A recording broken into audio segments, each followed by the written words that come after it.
is an impressive view here of Northern California.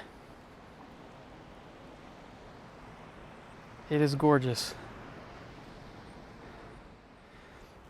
So I'm making my way up the coast in California, and I had to stop off in Fort Bragg to see a pretty amazing beach, a glass beach actually. Check this out.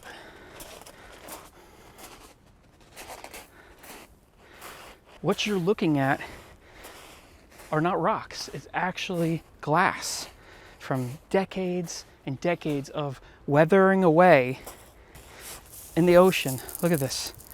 I mean, there obviously are some rocks in here. It's a beach, but the majority are actually little tiny pieces of glass.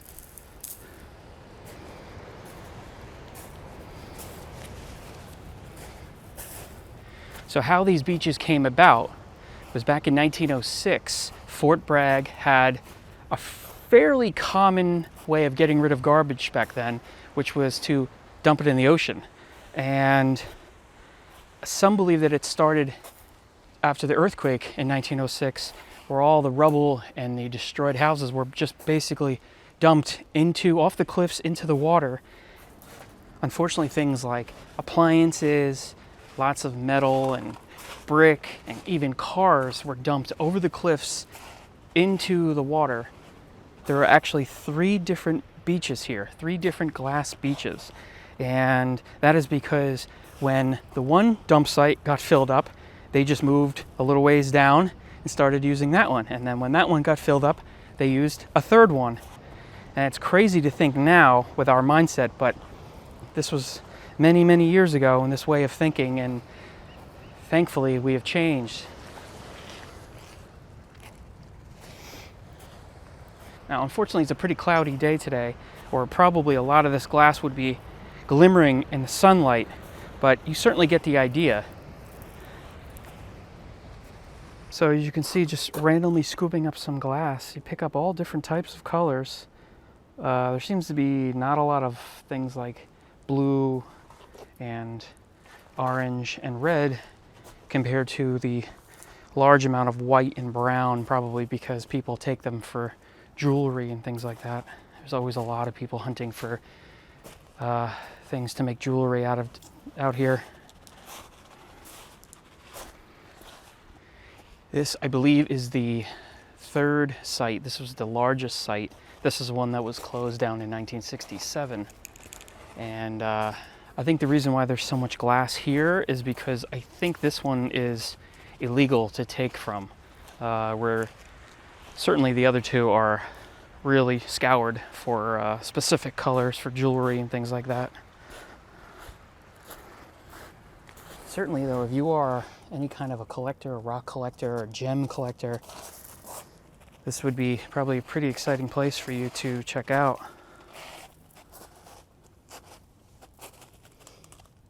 There's actually some sea caves, kind of little tunnels that are also full of glass.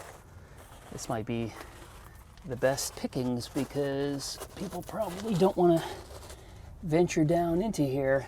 Look at that, the glimmering, the light reflecting off of that. This is unlike anything else I've ever experienced. Oh, look at this one. Look at this one. I haven't seen this color yet. This is like a probably a piece of some sort of like a plate or a pottery or something that was dumped at one time. Look at this one. Nice smooth, like a dark green.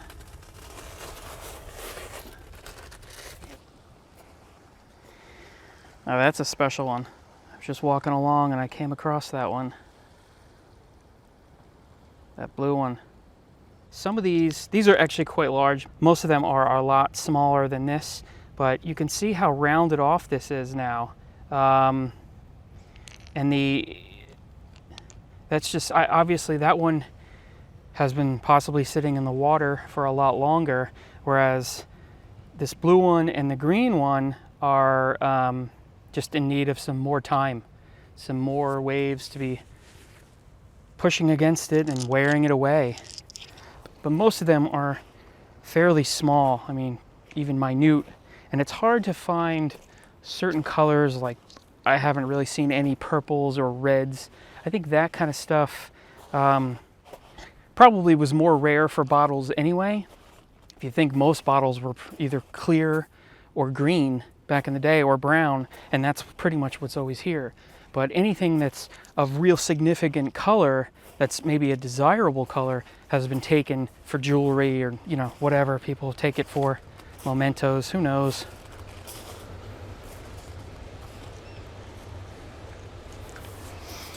It's a shallow cave in here. Yeah, the insides are full of glass as well.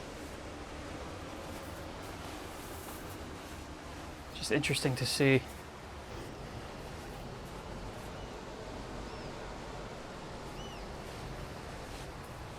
It is gorgeous out here.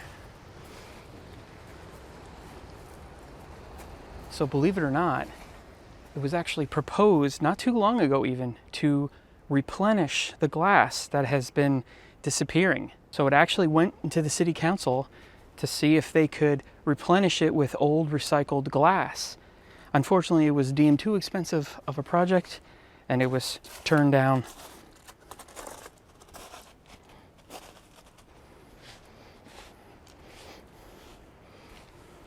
So that is the beach where I just came from, and to show you how close they are, it's only about 50 yards or so away, and this is the second one. You can look down there and see it. This is much more common for people to be scavenging for their treasures. So I'll go down and show you this one. At the risk of being redundant with this video, I don't know if I'll show you the first one because it's really a lot smaller and it's probably filled with people. The interesting thing about this, the reason I brought you down here, is because you can see all the garbage and the glass that's somehow fused into this melted metal mess, like a metal quilt. I'm assuming this was when the garbage got too much, they would burn it, and this stuff would just melt aluminum and metal and just a big ball of mess. And you can really see some designs in there.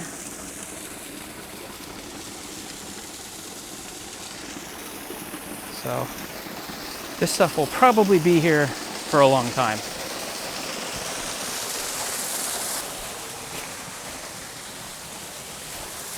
So see, this one, you can see there's a lot more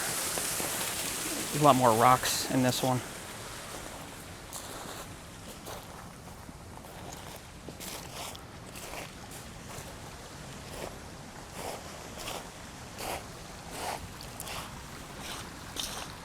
So I'm back down at the original beach where I was, and I wanted to show you how deep this is.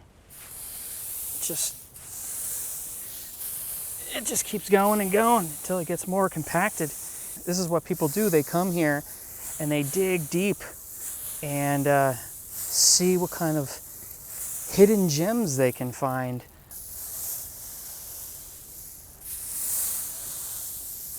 It just keeps going and going. I mean, you could probably use a shovel.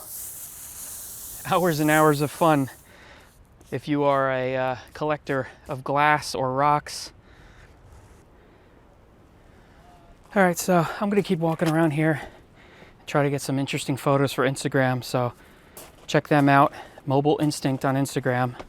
But you know, it's interesting how something bad like dumping garbage in the ocean can turn into something pretty positive. I mean, this is a pretty incredible area.